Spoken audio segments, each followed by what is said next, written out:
AITA for bringing my SIL's wallet to the restaurant when she conveniently always forgets it.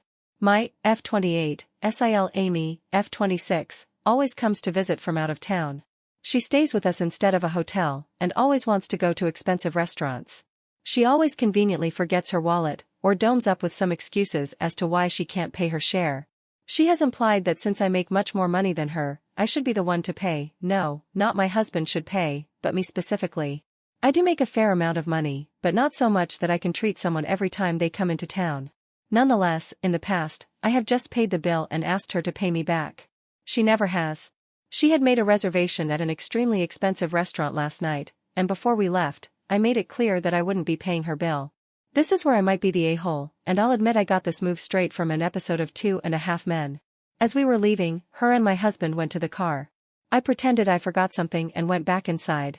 I found her wallet sitting right on top of her suitcase. I put it in my purse and we went to the restaurant. When we were done eating, I asked for separate bills. She said no, we need one bill, because she forgot her wallet again. I reached in my purse and said, "This wallet?" She was extremely furious. She said that I should not have touched or grabbed her wallet. So AITA for taking her wallet and bringing it to the restaurant? Edit, Amy just called me, she saw this post and she yelled at me for badmouthing her on the internet. Honestly, I don't care. Amy, hopefully reading all these comments is a wake-up call for you. Update. Some answers to common questions. Why does DH keep letting Amy in? Without getting into too much detail, he has always been expected to pay for nice things for the females in his family. He's also been kind of scammed out of large sums of money by his family. That's slowly been shut down over times, and we're working on shutting down this dinner/outings thing. He allows this because he feels bad that they don't have a lot of money. It's sad, but that's how his family got along for a very long time, being dishonest about anything and everything to get their hands on some extra money or extra financial help. I could write a book on some of the things I've seen them do over the years. It hasn't been easy to show these people how wrong this is.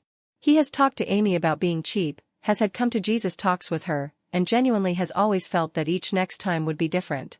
We've been in therapy addressing this, and he's learned to set boundaries. This restaurant thing is a boundary that he hadn't yet set. It's hard to set all boundaries all at once when you actually had no clue know what boundaries were, and have had no boundaries for years. Does he pay too? We are married. My money is his money. When I mentioned Amy specifies I should pay, I meant more that she specifies since I make good money, we as a whole shouldn't be cheap. What was the point if you ended up paying? I knew Amy wasn't going to pay. She always finds a way not to pay. I went to the restaurant fully expecting to foot the bill. I did this because I saw it on a show and thought it would be funny to do IRL, to be completely honest. The point wasn't really to get her to pay, it was more to show her that the "forgot my wallet" excuse was getting old. Is Amy banned from visiting?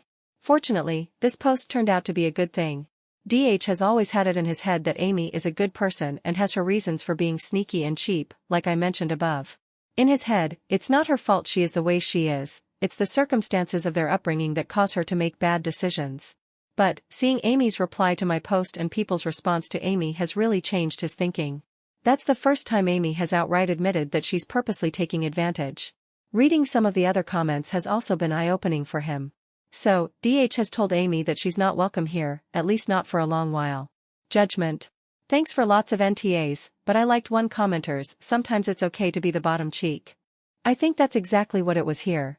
It was in Bottom's move, but also outweighed by Amy's a-holery. Thanks again, this is the end of this, I won't be giving any more updates or comments.